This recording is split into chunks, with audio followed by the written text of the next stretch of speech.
ሰላም ጤና ይስጥልን የሀገር ውስጥና የባህር ማዶ ዜናዎቻችንን ቢዝነስና ሳምንቱን በታሪክ ውስጥ የተሰኘውን መረጃችን ወደ እናንተ የምናደርስበት ሰዓት ላይ ነው የምንገኘው። ዜናውን እየመራው አብሬያችሁ ቆይታ ማደርገው ወይንሸት ዘውዴ ነኝ። መልካም ጊዜ። የኤርታሌ እሳተ ገሞራ ኮትሮ በተለየና ከፍተኛ መጠን ባለ ሁኔታ መፈንዳቱ ተገለጸ። የእሳተ ገሞራ ፍንዳታው የተከሰተው ለመፈንዳት በዝግጅት ላይ ባሉ አክቲቭ ቅልጥ አለቶች መብላላት ምክንያት ነው ተብሏል። አናውል ተስፋ ተጨማሪ አለው።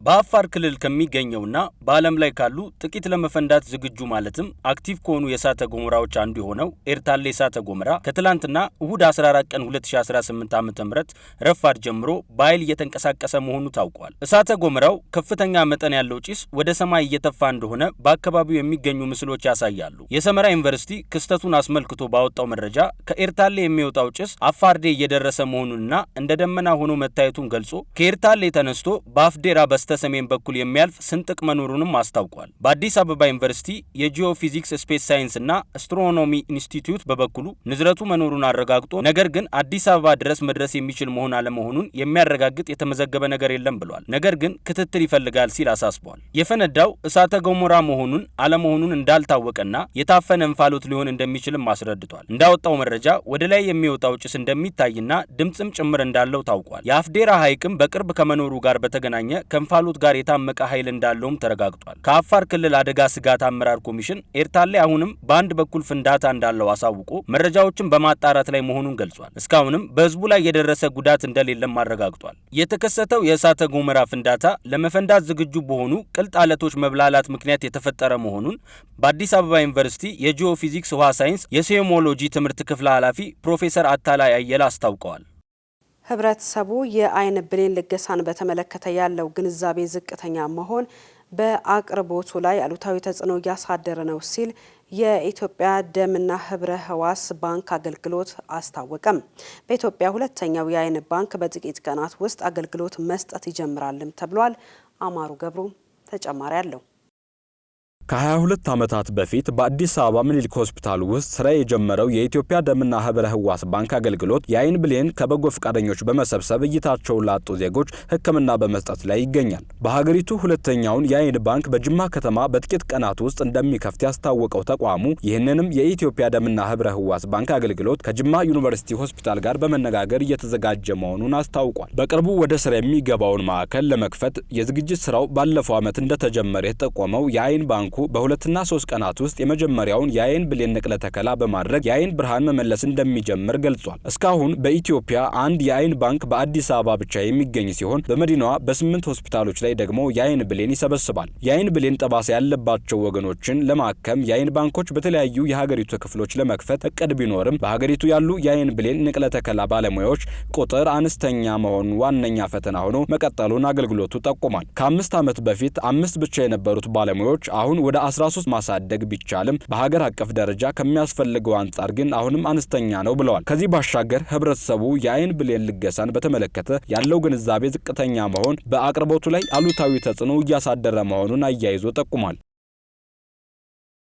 የሲቪል ሰርቪስ ኮሚሽን የመንግስት ሰራተኞች በአመቱ መጨረሻ ጉርሻ የሚያገኙበት አሰራርና የመኖሪያ ቤት ችግር የሚፈታበት ስርዓት ለመፍጠር እየሰራ መሆኑን አስታወቀም። የሲቪል ሰርቪስ ኮሚሽነር መኩሪያ ኃይሌ ከተጀመረው የሪፎርም ስራ ጋር በተገናኘ የማትጊያ መመሪያ ለማውጣት ዝግጅት እየተደረገ መሆኑን ገልጸው በዚህ መመሪያ መሰረት በየአመቱ ጥሩ ውጤት የሚያመጡ የመንግስት ሰራተኞች ጉርሻ የሚያገኙበት ሁኔታ ይፈጠራል ብለዋል። የኢትዮጵያ ምድር ባቡር ኮርፖሬሽን የባቡር አካዳሚ ግንባታን አስጀመረ። የትራንስፖርትና ሎጂስቲክስ ሚኒስቴር አለሙ ሰሜ የባቡር አካዳሚ ግንባታው ሲጠናቀቅ የኢንዱስትሪው ተደራሽነት ለማስፋት ያግዛል ብለዋል። አክለውም ለአጎራባች ሀገራት ባለሙያዎች ስልጠናዎችን በመስጠት የውጭ ምንዛሬ ምንጭ ሆኖ እንደሚያገለግልም ተናግረዋል። በቢሾፍቱ ከተማ በ62 ሄክታር መሬት ላይ የሚገነባው አካዳሚው ከሀገሪቱ የ30 ዓመት የትራንስፖርት ፍኖተ ካርታና ከብሔራዊ ሎጂስቲክ ትራንስፖርት ጋር የሚጣጣም መሆኑን ገልጸዋል። የኮርፖሬሽኑ ዋና ስራ አስፈጻሚ ህሊና በላቸው በበኩላቸው ፕሮጀክቱ የሀገራችንን የባቡር ትራንስፖርት ዘርፍ ራዕይ እውን ለማድረግ የመጀመሪያው መሰረተ ድንጋይ ነው ሲሉም ተናግረዋል። የኢትዮጵያ ኢንቨስትመንት ሆልዲንግስ የሀገር ውስጥ የመማሪያ መጽሐፍት ማተሚያ ድርጅት በሽርክና ሊያቋቁም ነው። የሀገሪቱን ሀብቶችና የሀብት ምንጮችን የሚያስተዳድረው ግዙፉ ተቋም ከጃፓኑ ቶፓን ግራቪቲ ጋር ሽርክና በመፍጠር የመማሪያ መጽሐፍት ማተሚያ ኩባንያ ሊያቋቁም እንደሆነ ተገልጿል። የኢትዮጵያ ኢንቨስትመንት ሆልዲንግስ ከኩባንያው ጋር ያደረገውን ውይይትና ስምምነት በመጪዎቹ ጥቂት ቀናት ለቦርድ አቅርቦ እንደሚያጸድቅ ተዘግቧል። በሽርክና በሚቋቋመው ማተሚያ ድርጅት 49 በመቶ ድርሻ የኢትዮጵያ ኢንቨስትመንት ሆልዲንግስ ሲሆን ቶፓን ግራቪቲ የ51 በመቶ ድርሻ እንደሚይዝ ተመላክቷል። በኢትዮጵያ ከሚገኙ ስደተኞች መካከል ከፍተኛውን ቁጥር የሚይዙት ደቡብ ሱዳናውያን ናቸው ተባለ። ኢትዮጵያ ከቀጠናው ውጭ ያሉ ሀገራትን ጨምሮ ከ34 ሀገራት የመጡ ስደተኞችን ተቀብላ እያስተናገደች ሲሆን ከስደተኞቹ መካከል የደቡብ ሱዳን ዜጎች ከፍተኛውን ቁጥር እንደሚይዙ የኢትዮጵያ ስደተኞችና ከስደት ተመላሾች አገልግሎት አስታውቋል። 33 በመቶ የሚሆኑት የሶማሊያ፣ 17 በመቶ ደግሞ የኤርትራ ስደተኞች መሆናቸውም አገልግሎቱ ገልጿል። የአገልግሎቱ ኃላፊ ወይዘሮ ጠይባ ሀሰን የ3 ወራት እቅድ አፈጻጸም ሪፖርት በሕዝብ ተወካዮች ምክር ቤት ለውጭ ግንኙነትና የሰላም ጉዳዮች ቋሚ ኮሚቴ ባቀረቡበት ወቅት እንደተናገሩት በአሁኑ ወቅት ኢትዮጵያ ከቀጠናው ውጭ ያሉ ሀገራትን ጨምሮ ከ34 ሀገራት የመጡ ስደተኞችን ተቀብላ እያስተናገደች ትገኛለች። በአዲስ አበባ የሚገኙ የሕግ ታራሚዎችን ከ7ኛ እስከ 12ኛ ክፍል በርቀት ለማስተማር የሚያስችለውን ፍቃድ ማግኘቱን የፌዴራል ማረሚያ ቤት ኮሚሽን ገልጿል። ኮሚሽኑ በአዲስ አበባ የሚገኙ የሕግ ታራሚዎችን ከ7ኛ እስከ 12ኛ ክፍል በርቀት ለማስተማር የሚያስችል ፈቃድ ከአዲስ አበባ ከተማ አስተዳደር የትምህርትና ስልጠና ጥራት ቁጥጥር ባለስልጣን ማግኘቱን አስታውቋል። አማሩ ገብሩ ተጨማሪ ይዞበታል። ኮሚሽኑ በአዲስ አበባ የሚገኙ የሕግ ታራሚዎችን ከ7ኛ እስከ 12ኛ ክፍል በርቀት ለማስተማር የሚያስችል ፍቃድ ከአዲስ አበባ ከተማ አስተዳደር የትምህርትና ስልጠና ጥራት ቁጥጥር ባለስልጣን ማግኘቱን አስታውቋል። የፌዴራል ማረሚያ ቤቶች ኮሚሽን የትምህርትና ስልጠና መሪ ስራ አስፈጻሚ አስመራ አብደታ የጤና ችግር ላለባቸው በማረሚያ ቤት ስራ እየሰሩ ለመማር ለሚፈልጉና እድሜያቸው ከፍ በማለቱ በክፍል ውስጥ ተቀምጠው መማር ለማይፈልጉ ታራሚዎች በርቀት ለማስተማር የተገኘው ፍቃድ በትምህርቱ ዘርፍ ከፍተኛ ጠቀሜታ እንዳለው ገልጸዋል። የርቀት ትምህርት ፍቃዱ በማረሚያ ቤት የሚሰጠውን የትምህርት ዕድል እንደሚያስፋፋ ገልጸው በኮሚሽኑ በእርምት ላይ የሚገኙ ከ2000 በላይ የሚሆኑ የሕግ ታራሚዎች የዕድሉ ተጠቃሚ እንዲሆኑ ያስችላቸዋል ብለዋል። የአዲስ አበባ ከተማ አስተዳደር የትምህርትና ስልጠና ጥራት ቁጥጥር ባለስልጣን የታራሚዎችን የትምህርት ዕድል ለማስፋት ፖሊሲውን አሻሽሎ ለፌዴራል ማረሚያ ቤት ኮሚሽን የርቀት ትምህርት ፍቃድ በመስጠቱ አስመራ አብደታ ምስጋና አቅርበዋል። በድሬዳዋ በዝዋይና በሸዋሮቢት ማረሚያ ማዕከል የሚገኙ የሕግ ታራሚዎች የርቀት ትምህርት ዕድል ተጠቃሚ እንዲሆኑ ከኦሮሚያና ከአማራ ክልል እንዲሁም ከድሬዳዋ ከተማ አስተዳደር ጋር ተቀራርበው እንደሚሰሩ መናገራቸው ተመላክቷል። በትራንስፖርቱ አገልግሎት የሚታወቀው ፈረስ በተጠቃሚዎቹ አማካኝነት የተሰበሰበ ከ3.6 ማይልስ በላይ ለበጎ አድራጎት ድርጅት ለግሷል። በስነ ስርዓቱ ላይ የተገኘችው ጸጋነች ተሰማ ተጨማሪ ይዛበታለች። የትራንስፖርት አገልግሎት ሰጪው ፈረስ በአመቱ የተሰበሰበውን ማይልስ ለበጎ አድራጎት ድርጅት ለግሷል። 3.6 ሚሊዮን ማይልስ የተሰበሰበው በፈረስ መተግበሪያ ውስጥ ባለው የዶኔሽን ወይም የልገሳ አማራጭ ሲሆን ተጠቃሚዎቹም የጉዞ ማይላቸውን ለመረጡት የበጎ አድራጎት ድርጅት እንዲውል በማድረግ ማህበራዊ ኃላፊነታቸውን አሳይተዋል። ማህበረሰባዊ ትስስርና መረዳዳት በዘመናዊ የቴክኖሎጂ መተግበሪያዎች ሊጠናከር እንደሚችል ማሳያ ነው ሲሉ የፈረስ ዋና ኦፕሬሽን ኦፊሰር የሺዋስ አባተ ገልጸውልናል።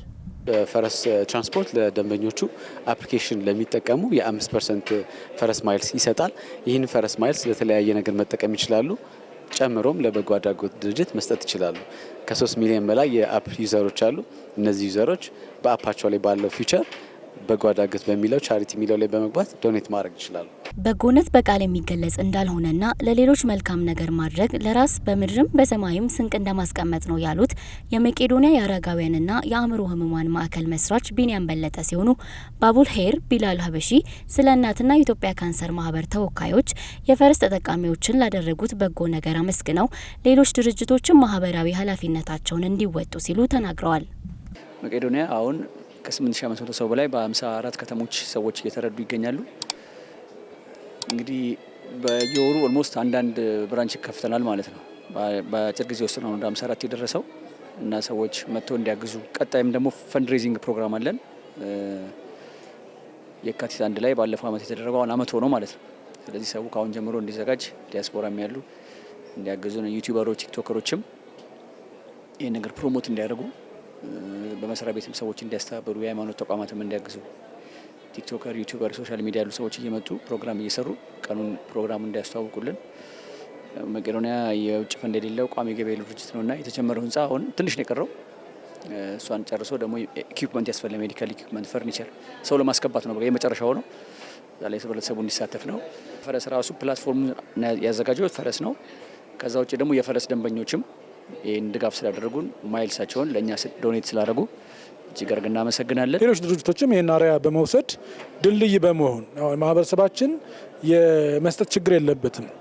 ፕላትፎርሙ ጤነኛ ከሆነ ድልድዩ በጣም ጤናማ ከሆነ በትክክል ሰዎች ላይ ደርሳ ብሎ ካሰበ የመለገስ ችግር የለበትም። መስጠት ካልቸራችን ነው። በእምነትም በማህበራዊ ህይወታችንም መስጠት የከፍታ የትልቅነት ምልክት ተደርጎ ስለሚወሰድ ያንን ፕላትፎርም አመቻችት ነው ድርጅቶች የሚጠበቅባቸውና ከትርፋቸውም ጭምር ለእንዲህ አይነት ተቋማት መስጠት ሀገርን መታደግ ነው ብዬ አምናለሁ። ለአለፉት 24 ዓመታት ህጻናት ተኮር የሆኑ ስራዎችን እና ማህበረሰብ አቀፍ የሆኑ ስራዎችን ይሰራል። በዚህ ውስጥ ግን ደጋፊዎቻችን ማህበረሰቡ ነው። በተለይ ፈረስ ትልቁን ሚና ተጫውቷል። ባለፉት 2 ዓመታት በምንሰጣቸው አገልግሎት ትልቁን ሚና ተጫውቷል። ስለዚህ በጣም ትልቅ ክብር አለን።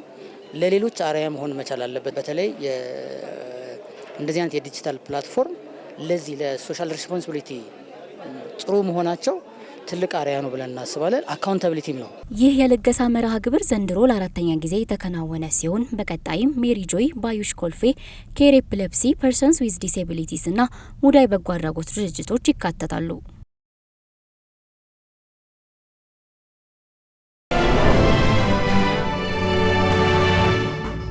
ከቻናል ዋን ዜናዎቻችን እንደቀጠሉ ናቸው። አሁን ደግሞ ከውጭ ምንጭ ወዳገኘናቸው መረጃዎቻችን እናልፋለን። በእንግሊዝ በተደረገው በዓለም የመጀመሪያ ሕክምና በዘር የሚተላለፍ በሽታ ያለበት አንድ የ3 ዓመት ልጅ የዘረመል ሕክምና ከወሰደ በኋላ ባደረገው መሻሻል ዶክተሮችን አስገርሟል ትለናለች ሊዲያ ዝናቡ በዘገባዋ። ኦሊቨር ቹ የተባለ የ3 ዓመት ህጻን ሃንተር ሲንድረም በተሰኘ ገዳይ እንዲሁም አእምሮም ሆነ አካል ላይ በሂደት ጉዳት የሚያደርስ በሽታ የተጠቃ ሲሆን በሽታውም ሰውነታችንን ወሳኝ የተባሉ ኢንዛይሞችን እንዳያመርት የሚያደርግ ነው። በሽታው ከባድ ደረጃ ላይ ሲደርስ ደግሞ ሰዎች ከ20 ዓመት በላይ መኖር እንዳይችሉ ያደርጋቸዋል። የ3 ዓመቱ ኦሊቨር የሃንተር ሲንድረም ህክምናን ለማግኘት በዓለማችን የመጀመሪያው ሆኗል። ሮያል ማንቸስተር በተሰኘ የህጻናት ሆስፒታል የሚገኙ ዶክተሮች የኦሊቨር ስቲም የተሰኙ ሴሎችን በመውሰድ ግሬት ኦርሞንድ ስትሪት ሆስፒታል ውስጥ በሚገኝ ላብራቶሪ የኦሊቨርን ሴል በሚሰራ ግልባጭ ሴል በመተካት በመቀጠልም ወደ ሰውነቱ የተሻሻለውን ሴል በማስገባት ህክምናው ሊከናወን ችሏል። ኦሊቨር ህክምናው ከተደረገ ከዓመት በኋላ ሰውነቱ በከፍተኛ ሁኔታ በአግባቡ ኢንዛይም ማምረት የጀመረ ሲሆን በዚህ ምክንያት በየሳምንቱ ወደ ሰውነቱ እንዲገባ የሚሰጠው ኢንዛይም ተቋርጧል። በንግግርም ሆነ እለት እለት በሚያደርጋቸው እንቅስቃሴዎች ፍጥነትና ቅልጥፍናን እያሳየ በመሆኑ ዶክተሩም ሆነ ቤተሰቦቹ ለውጡን አስገራሚ ሲሉ ገልጸውታል። ኦሊቨር ተመሳሳይ የዘረመል ህክምና ላይ ከሚገኙ 5 ታካሚዎች መሃል አንዱ ሲሆን ለተቀሩትም ታካሚዎች ተመሳሳይ የሆነ የህክምና ቅደም ተከተልን በመተግበር ላይ ይገኛሉ። በገንዘብ እጥረት ምክንያት ህክምናው ሊቋረጥ ደርሶ የነበረ ቢሆንም $2.5 ሚሊዮን እርዳታን በማድረግ ህክምናው እንዲከናወን ያደረገው ደግሞ ላይፍ አርክ የተሰኘ የበጎ አድራጎት ድርጅት ነው። የኦሊቨር ቤተሰቦች ተመሳሳይ የጤና ሁኔታ ውስጥ ላለው ታላቅ ወንድሙን በሂደት ህክምናው እንደሚደረግለት ተስፋ አድርገው በመጠባበቅ ላይ ይገኛሉ። ዘገባው የቢቢሲ ነው። ብሪታንያ በዓለም ካሉ ሀብታም ሀገሮች መካከል አንዷ ብትሆንም 1/3 የሚሆኑት የሀገሪቱ ህጻናት ግን በድህነት ውስጥ እንደሚኖሩ በጥናት ተረጋግጧል። ኤሮዳይ ንጉሴ ዝርዝር አላት። ከብዙ ሀብታም ሀገራት አንጻር ሲነጻጸር በብሪታንያ ያለው የህጻናት የድህነት መጠን ከፍ ያለ እንደሆነ የዩኒሴፍ መግለጫ አስታውቋል። በዚህም በሀገሪቱ የሚኖሩ ጥቁሮች፣ ኤዥያውያን እንዲሁም አካል ጉዳተኛ ወላጆች ያሏቸው ህጻናት በበለጠ ለድህነት ተጋላጮች ናቸው። ታዲያ ከነዚህ ውስጥ 70 በመቶ የሚሆኑት ህጻናት አንደኛው ወላጃቸው ስራ ያለው ነው። በብሪታንያ ከሚኖሩ ህጻናት መካከል ወደ 4.4 ሚሊዮን የሚጠጉት በአንጻራዊ ድህነት ውስጥ እንደሚገኙ ያመላከተው ደግሞ የሀገሪቱ መንግስት ቢሮ ያወጣው ሪፖርት ነው። 1 ሚሊዮን የሚያክሉ ቤተሰቦችም የልጆቻቸውን መሰረታዊ ፍላጎቶች ለማሟላት ብዙ ትግሎችን እንደሚያደርጉና እንደምንም እንደ ኮርንፍሌክስና ሩዝ የመሳሰሉ ምግቦችን ብቻ ለልጆቻቸው ለማቅረብ እንደሚገደዱ ጆሴፍ ሮንትሪ የተባለው በጎ አድራጎት ድርጅት አስታውቋል። ታዲያ ይህም ፍትሐዊ ባልሆነ የእርዳታ ክፍፍል ምክንያት እንደሆነ ይጠቀሳል። በሀገሪቱ ያሉ ወላጆች ከሁለት ልጆቻቸው በላይ ወጪ መሸፈን እንደማይችሉ ይናገራሉ። ታዲያ ለወላጆቹ የሚሰጠው እርዳታ ብር በቂ እንደማይሆን ከሲኤንኤን ጋር ቆይታ ያደረጉት ወላጆች ያብራራሉ። ይህም በዚህ ከቀጠለ በ2030 የህፃናቱ ድህነት እያደገ እንደሚመጣ ዩኒሴፍ አስታውቋል። ዘገባው የሲኤንኤን ነው። በዓለም ዙሪያ የዋትስአፕ ተጠቃሚዎች ላይ ያነጣጠረ መጠነ ሰፊ የሳይበር ጥቃት ዘመቻ መከፈቱ ተዘገበ። የጥቃቱ ዓላማ የዋትስአፕ አካውንቶችን በመጥለፍ ተጠቃሚው በዋትስአፕ ፕላትፎርም ላይ ያለውን እምነት ማሳጣት እንደሆነ ሲቲኤም 360 የተባለ የሳይበር ደህንነት ምርት አቅራቢ ኩባንያ ጠቁሟል። ጸጋኔ ተሰማ። ይህ ዋትስአፕን ኢላማ አድርጎ የተከፈተው ዘመቻ ሃኮንቻት የሚል ስያሜ ተሰጥቶታል። መረጃ ጠላፊዎቹ ጥቃታቸውን ለመሰንዘር ተመሳስሎ የተሰራ ድረገጽ በመፍጠርና የዋትስአፕ ገጽታን በመላበስ መረጃ መጥለፍና የተለያዩ የማጭበርበሪያ አማራጮችን እንደሚጠቀሙ ታውቋል። የመረጃ መንታፊዎቹ ተጠቃሚው ወደ አካውንቱ ከፍቶ ሲገባ እንዳይጠራጠር ጉዳዩ አስቸኳይ እንደሆነ በማስመሰል ትኩረት የመበተን ስልትን እንደሚጠቀሙ ተመላክቷል። ሃኮንቻት የጥቃት ዘመቻ የተለያዩ የማህበራዊ ምህንድስና ቴክኒኮችን የሚጠቀም ሲሆን ዓለም አቀፍ የዋትስአፕ ተጠቃሚዎችን ለማጥቃት በተለያዩ ቋንቋዎች ሐሰተኛ ገጾችን በመክፈት ተጽዕኖውን በተለያዩ ዓለም ክፍሎች ማሳደጉ ቀጥሏል። የሲቲኤም 360 የስጋት ትንተና ቡድን አሁን ላይ የዚህን ጥቃት ዘመቻ ዝግመተ ለውጥ የመከታተል ቴክኒካዊ ስልቶችን የመተንተንና ስርጭታቸውን ለመግታት የተለያዩ እርምጃዎችን እየወሰደ እንደሚገኝ ገልጿል። ተጠቃሚዎች ዋትስአፕን ጨምሮ ሌሎች አካውንቶችን ከፍተው ሲገቡ የሚገቡበት ድረገጽ ትክክለኛ ገጽ መሆኑን በማረጋገጥ ሊደርስ የሚችልን ጥቃት መከላከል እንደሚቻል የጥናት ቡድኑ ጠቁሟል።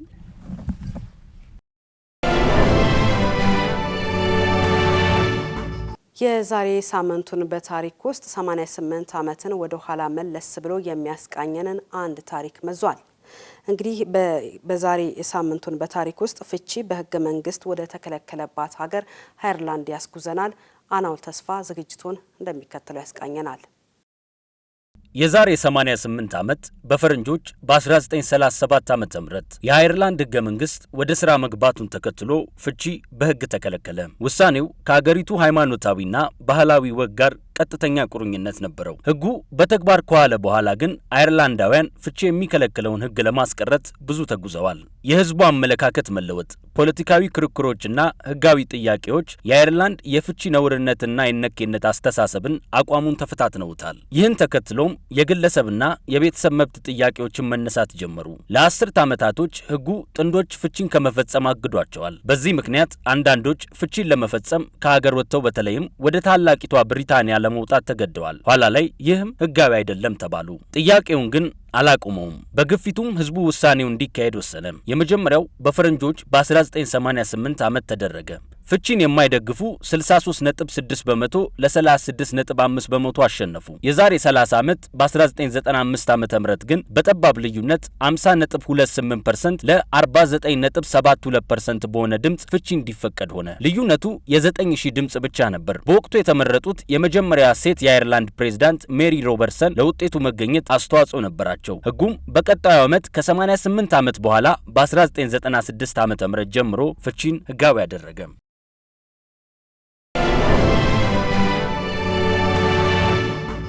የቢዝነስ መረጃዎቻችንን ወደ እናንተ የምናደርስበት ሰዓት ላይ ተገኝተናል።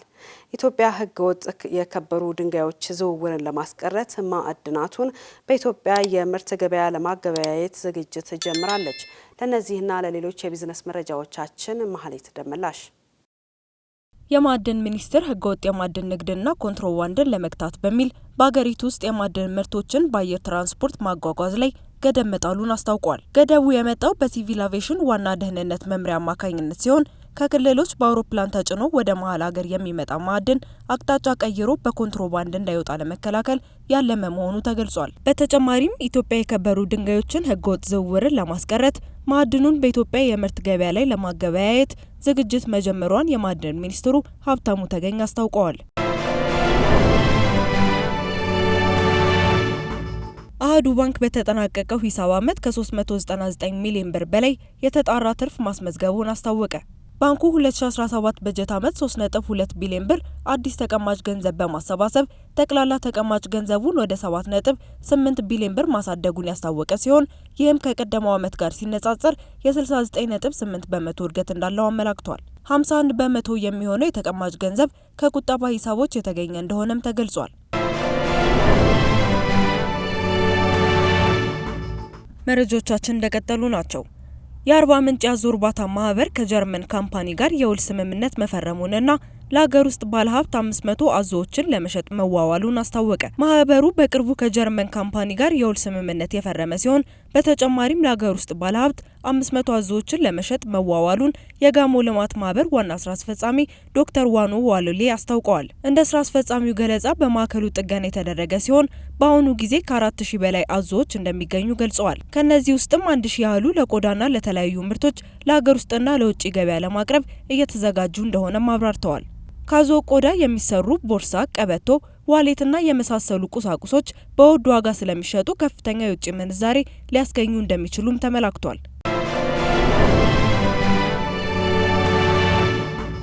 የዕለቱ የመጨረሻው የቢዝነስ መረጃችን BYDን ይመለከታል።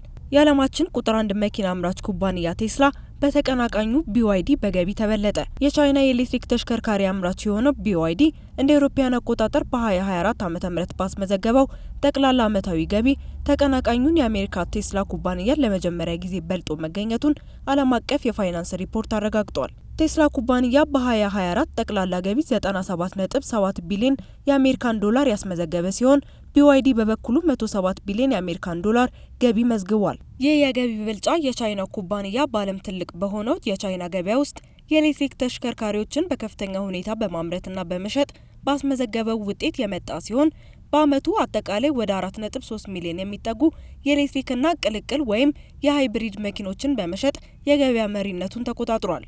ቴስላ ከ2003 ጀምሮ ዘርፉን ሲቀላቀል BYD ደግሞ ከ1995 ጀምሮ በገበያው ላይ ይገኛል። ከቻናል ዋን ዜናዎቻችንን አጠናቀናል። ስለተከታተላችሁ እናመሰግናለን። ፕሮግራሞቻችን የሚቀጥሉ ነው የሚሆኑት። አብራችሁ እንድትሆኑ እንጋብዛለን። ዜናውን እየመራው አብሬያችሁ ቆይታ ያደረኩት ወይንሸት ዘውዴ ነኝ። ጤና ይስጥልኝ።